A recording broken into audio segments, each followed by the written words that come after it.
ISKCON মন্দিরটা কোথায়? আমি মহা বিপদে পড়েছি। কেউ যদি জেনে থাকেন বলুন না।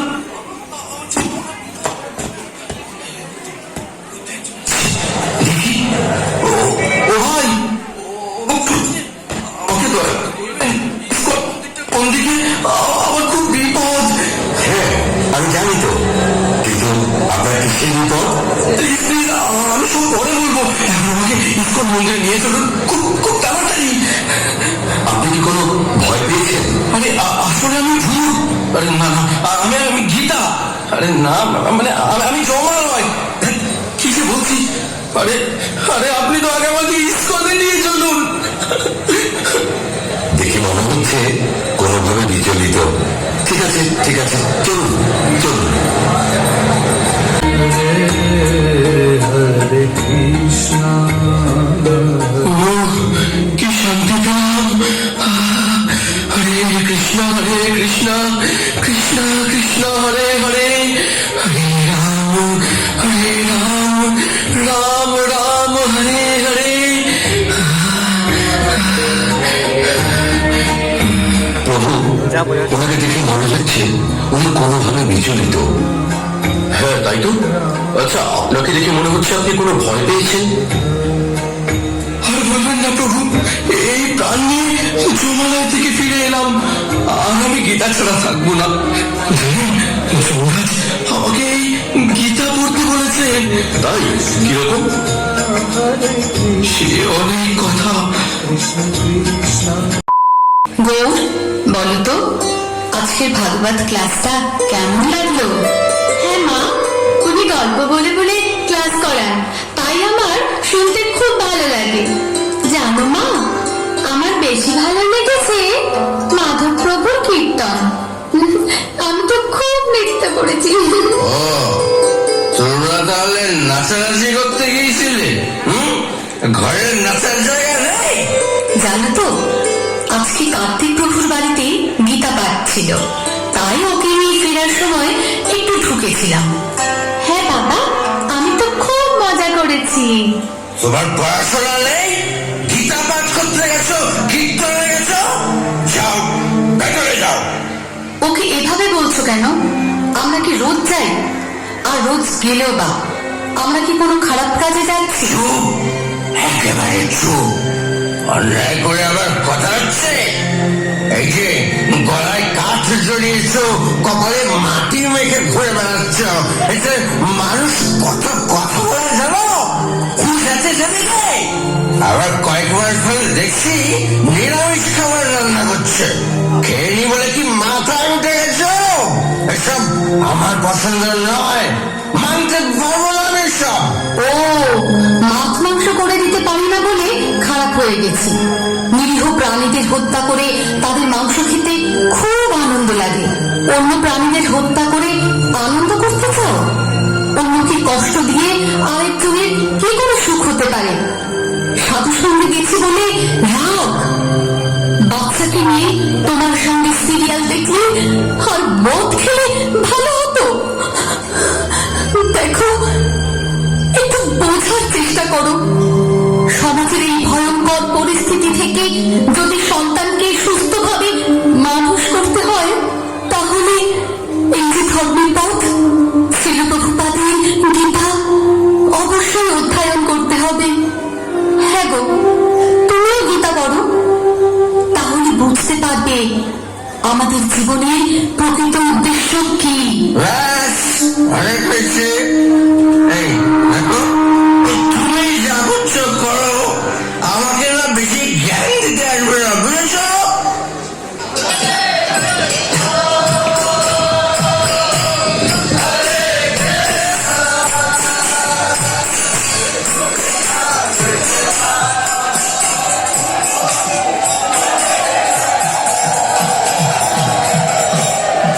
হাততালি হাততালি, ওরা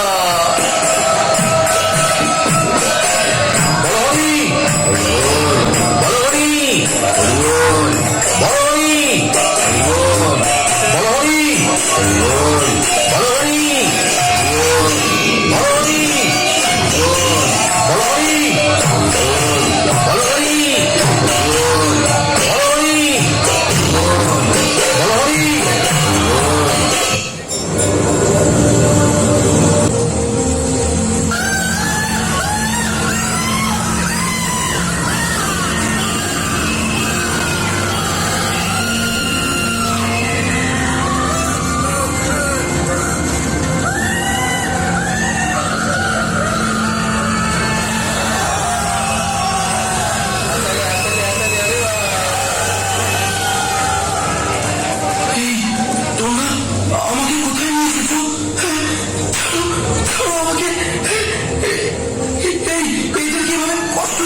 আমার কর্মফলের বিচার হচ্ছে।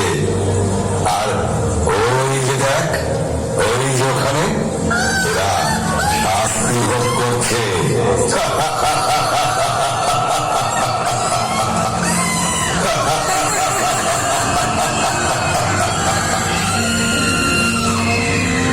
এই, এ কি পাপ করেছিল?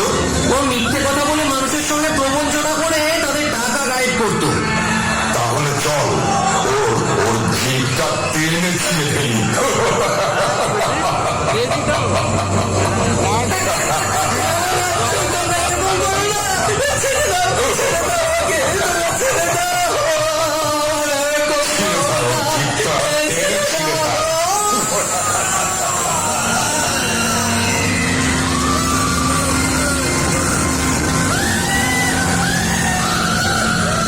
এর কি পাপ? এ জীব হত্যা করে তার মাংস খেত। তবে একে ধর, ওই গরম তেলের কড়াই আছে, সেখানে ফুটন্ত তেলে ফেলে দেই।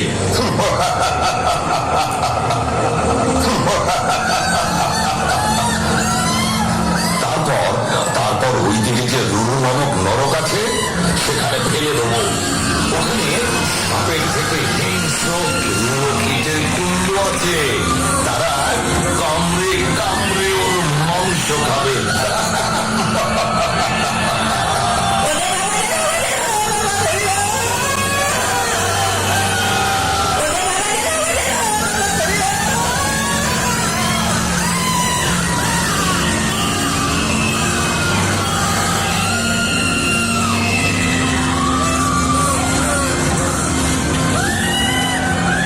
এ কি পাপ করেছে? ও নেশাগ্রস্ত হয়ে পরনারীতে আসক্ত হয়েছিল। ওই দিকে তপ্ত লৌহ কুণ্ড আছে, ওইখানেই ওর স্থান।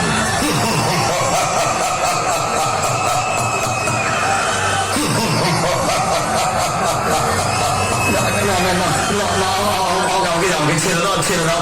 এই কাজ আমি আর কখনো করবো না। ছেড়ে দাও, ছেড়ে দাও, ছেড়ে দাও। এটা এখানে আসার আগে ভাবা উচিত ছিল। এখন এখানে এসেছিস যখন, শাস্তি তোকে ভোগ করতেই হবে।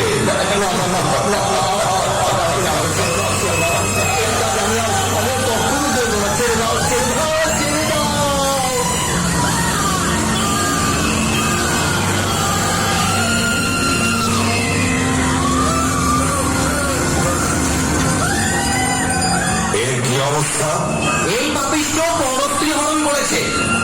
তবে যাও, ওকে ওই জ্বলন্ত অগ্নিযুক্ত লৌহখণ্ডের সঙ্গে বেঁধে শুলের আঘাত করো। আমাকে ছেড়ে দাও, আমাকে ছেড়ে দাও, আমাকে ছেড়ে দাও, আমাকে ছেড়ে দাও।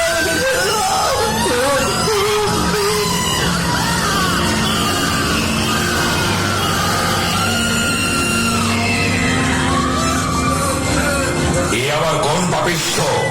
এ সমাজে গুরু সেজে ভণ্ডামি করত আর নিজের স্বার্থ সিদ্ধির জন্য বড় অঙ্কের টাকা আদায় করত।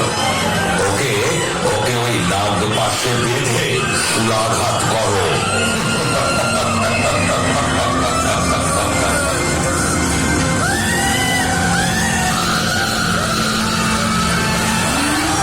ওকে মারছো কেন? ও যে আমাদের সুদাম কাকা। তুমি তো কদিন আগে মারা গেলে, তবে এখানে কি করে আসলে? আমি পাপ কাজ করেছি রে, তাই আমার শাস্তি হচ্ছে। এই চল, তোর সময় হয়ে গেছে। আমাকে তোমরা ছেড়ে দাও, ছেড়ে দাও না আমাকে। তোমরা তো একজনকে ছাড়তে পারো, আমি আর কোনো পাপ কাজ করবো না। ছেড়ে দাও আমাকে, আমাকে ছেড়ে দাও। চল, মহারাজের কাছে চল, তারপর ঠিক যেখানে যাওয়ার সেখানেই যাবি।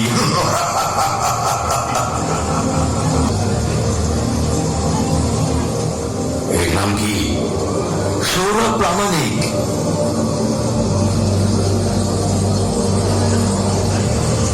আরে একটু এখনো সময়ই হয়নি, তোমরা ঠিক করে কাজ করতে পারো না। ভুল মানুষকে নিয়ে এসেছে, শাস্তি তো এদেরকেই দিতে হয়। যাও, যেখানে ছিল সেখানে ফিরিয়ে দিয়েছো। উনি কে? উনি আমাদের মহারাজ। যে যেমন কর্ম করেন সেই অনুযায়ী তিনি তাদের শাস্তি প্রদান করেন। মহারাজ, আপনি অনেক দয়ালু মহারাজ। আমাকে আমাকে ছেড়ে দিন, আমি এটা সহ্য করতে পারবো না মহারাজ। আমাকে ছেড়ে দিন মহারাজ, আমাকে ছেড়ে দিন। আরে কি করছো? তোমার শাস্তি দেরি আছে। এই যাও, ওকে মর্তলোকে পৌঁছে দাও। মহারাজ, আমার একটা প্রশ্ন আছে। আমাকেও কি এইরকম শাস্তি পেতে হবে? হ্যাঁ, যে যেমন কর্ম করবে তার তেমনই শাস্তি হবে। মহারাজ, মহারাজ কি করলে এই সমস্ত শাস্তি ভোগ করতে হবে না? বলুন না মহারাজ, আমি আপনার শরণাগত। আমাকে এই ভয়ঙ্কর যন্ত্রণা থেকে উদ্ধার করুন, উদ্ধার করুন।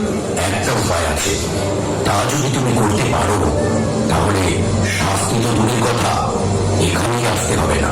বলুন মহারাজ, বলুন, আমাকে বলুন কি সে উপায়?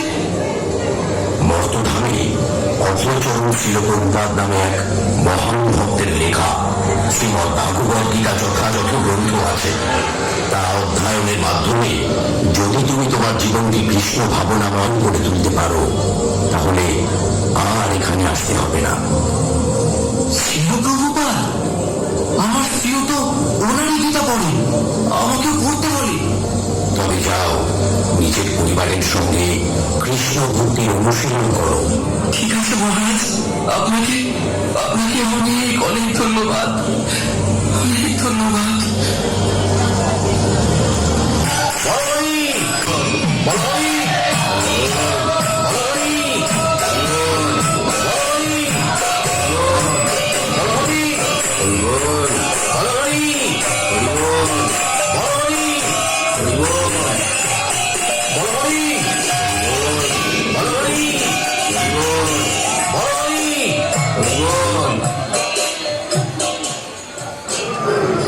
আরে তোমরা কি করছো? ভূত, ভূত, ভূত, ভূত, ভূত, পালাও, পালাও, ভূত এসেছে রে, ভূত এসেছে। এ কি? আমাকে সবাই ভূত বলছে কেন? ভূত, ভূত, ভূত, ভূত, ভূত, পালাও, পালাও, ভূত এসেছে রে। তুমি যেহেতু মারা গিয়েছিলে তাই সবাই তোমায় ভূত বলছে। এখন তুমি ইস্কনে যাও আর গীতা পড়ো। শুনুন তো প্রভু, তাই এখন থেকে আমি গীতা ছাড়া এক মুহূর্ত থাকবো না। আপনাকে আমি প্রণাম জানাই। আপনার স্ত্রী অনেক ভালো ভক্ত হওয়ার কারণে আপনি জমালয় থেকে ফিরে এলেন। তাই এখন বাড়িতে ফিরে শ্রীকৃষ্ণের সংসার গড়ে তুলুন। হরে কৃষ্ণ। চলুন আমরা সকলে মিলে একসঙ্গে কলিযুগের যুগ ধর্ম হরে কৃষ্ণ মহামন্ত্র উচ্চারণ করি। হরে কৃষ্ণ কৃষ্ণ কৃষ্ণ হরে হরে